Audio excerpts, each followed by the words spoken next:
What's up, guys? Welcome back to another episode of R&R. As always, I'm Logan. I'm Ethan, and today we're going to be going over GPRs.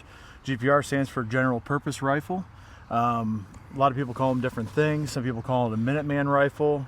Other people call it a mountain rifle.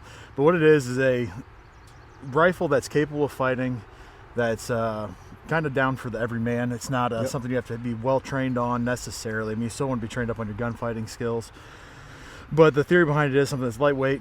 You can take with you on patrols and not be outmatched, but also not have a 16-pound DMR with you.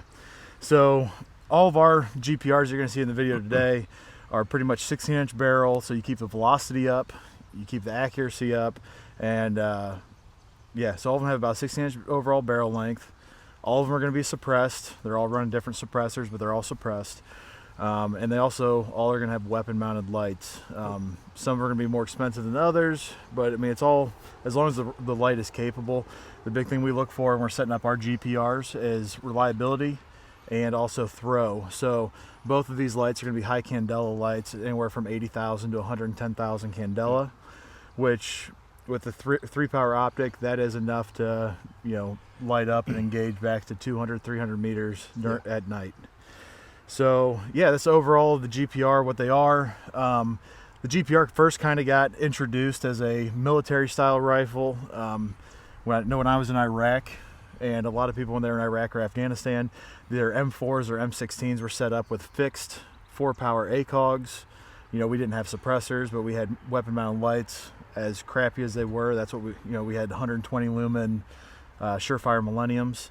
And we had PEC 14s and some other heavier stuff, but the theory behind it was somebody could pick it up using the chevron, be able to engage, using the bend and aiming solution. You could use it for CQB, or you could push it all the way back to 300, 400, 500 meters if you're a good shot. So kind of piggybacking what he said, all of these rifle builds, they will all have a primary arms fixed 3x. Yeah, just the poor man's ACOG. Yeah, and with that being said, we do push back to 350. We even push back to 500. And kind of piggybacking again, what he said is, someone like me who is straight civilian, I'm an avid shooter. I don't have any military background, no law enforcement, nothing like that. This rifle is pretty much built for someone like me, to an extent, to where crap hits the fan, something's going down, you can just grab it and you can go to work with it. Yeah, because I mean, the cool thing about the fixed 3-power is that if you're engaging something close, even if you're not trained on it, that you've got to hold 1.5 inches above where you want to hit for height over bore. So somebody like you can pull it up, still snap a shot close range, and you're going to be off by a couple inches, but in the in the whole scheme of things, still in the kill zone. It's still a bad shot. Not a bad shot. It's a bad thing to get hit with. Yeah. But also on that too, with these being 0 to 100 meters, you push back to 300 meters, and you put that triangle, without any of the holds, anything. You put that triangle right here on the clavicle. You're gonna have about a 3-inch drop roughly with a 16-inch barrel using 55 grain ammo. Yeah. So aim here, you're hitting here, you're still good to go. So yeah, I mean, it's kind of a rifle that can be banged up.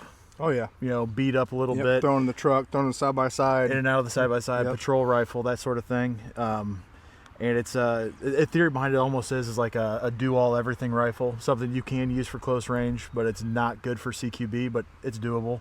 Something you can use for medium range. It's not the best at it, but it's doable. But it's something you can kind of use for all those scenarios. But yeah. So I guess with that, we'll get to the shooting portion. Let's get at it. All right. All right.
All right, guys. So we're gonna go ahead and hit our final thoughts with this, and kind of go from there. Get it wrapped up before the rain starts moving. Yeah, it's coming in.